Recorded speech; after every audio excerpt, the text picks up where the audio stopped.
Hi, everybody. Today is a special day in Beatles history in America. It is 60 years ago today that this album came out.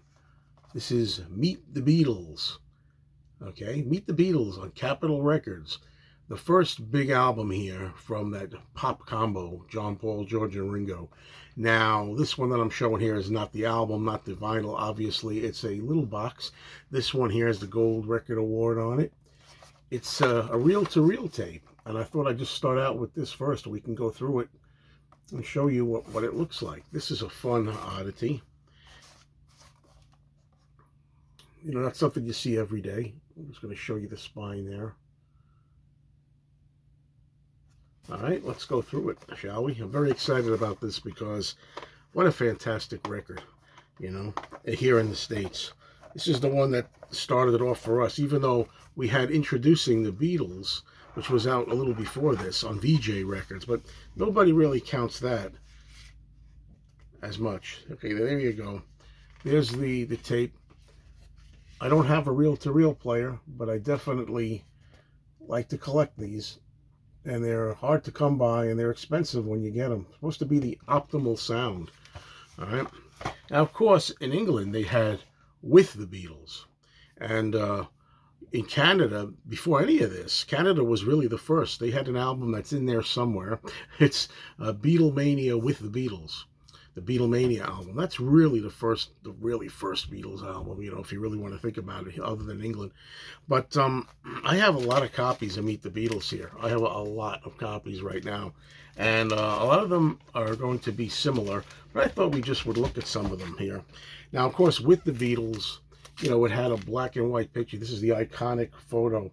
Robert Freeman took this, and of course, this is a really classic image of the four Beatles. However, on With the Beatles, the cover in the UK, this was black and white. This picture has a tint of blue, slight blue tint to it, which I think really is nice. Again, I have books on these, and perhaps I should be better prepared. I could check the books out. They tell you catalog numbers. They tell you what pressings you have. I don't really get that heavily into that. There are other people who do that and do it well. But I'm going to just go through here. And I know that I do not have, you have to be very careful with sticky back here. You don't want to make that mistake twice in life. I made it once. Okay, there you go. You can see the blue tint. I always liked that picture as a child. You know, it's one of the first images that I saw. I don't really know the different pressings. This is supposed to be blue, I believe. The original one is blue, I think. This one I have here is not blue, obviously.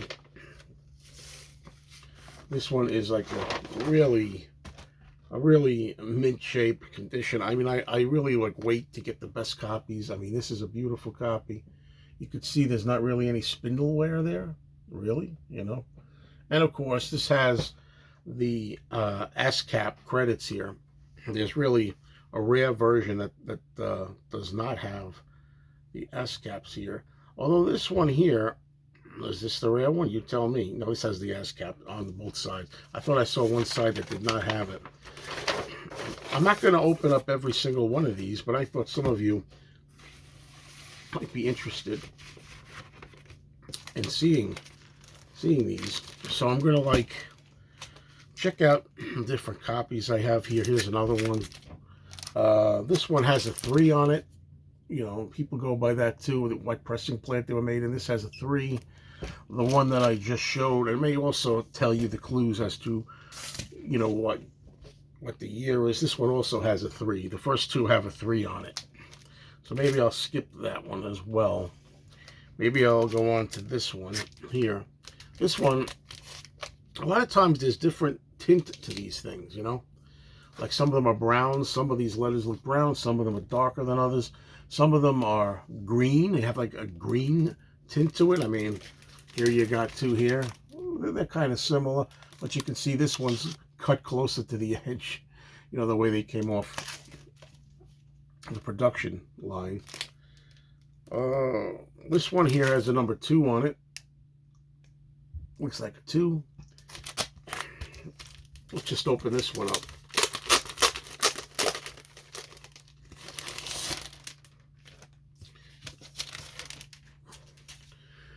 right, really nice.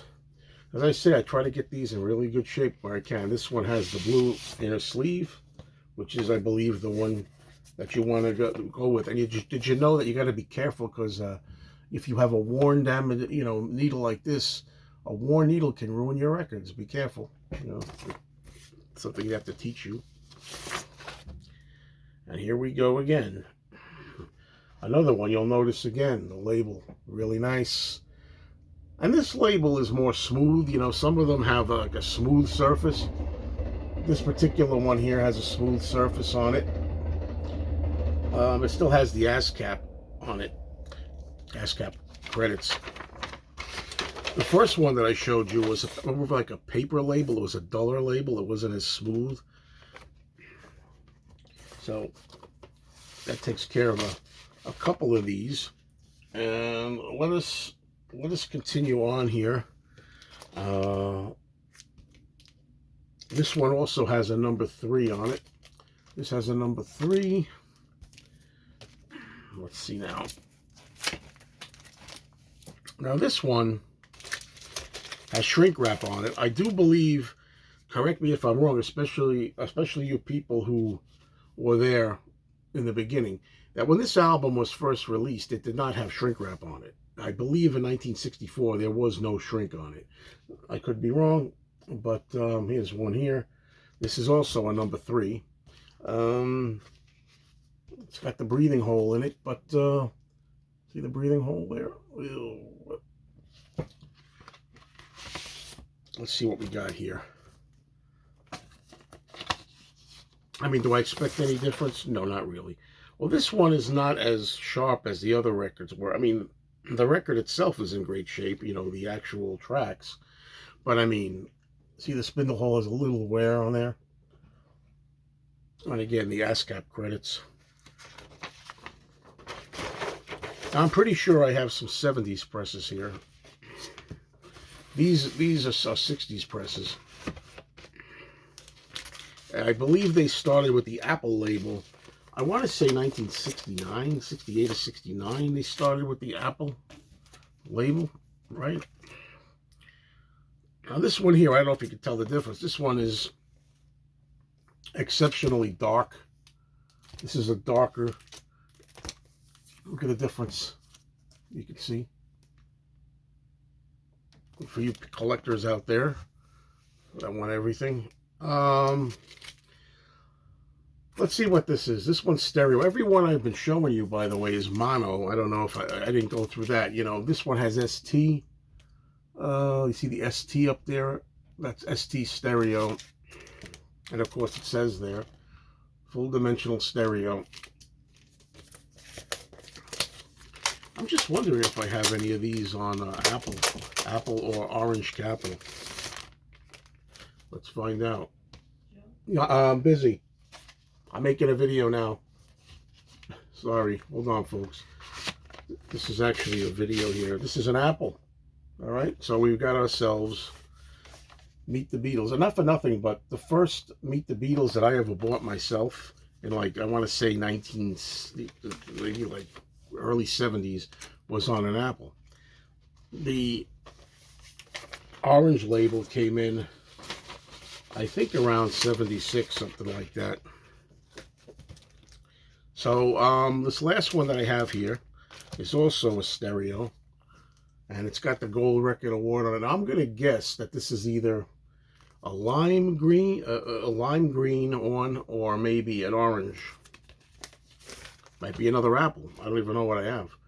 You know what? We're not going to know why. You know why? Because I just realized it's sealed. This is a sealed one, folks. It's stain sealed. Mystery goes on. I personally think this is probably an Orange Capital, I'm guessing.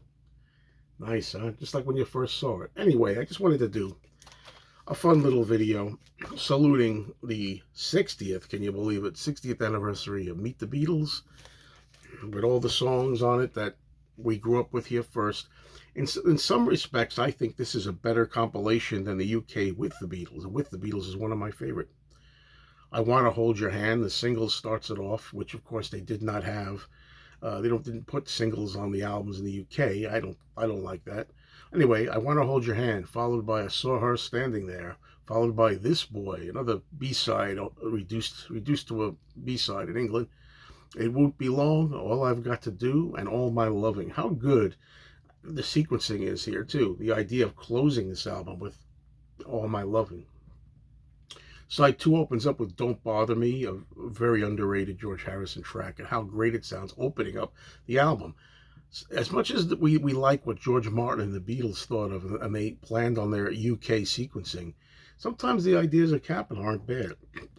Don't Bother Me, followed by Little Child, Till There Was You, Hold Me Tight, I Want to Be Your Man, and closing the album with Not a Second Time, which is a good, haunting, melancholy, moody kind of tune I love by Lennon, ending this wonderful compilation.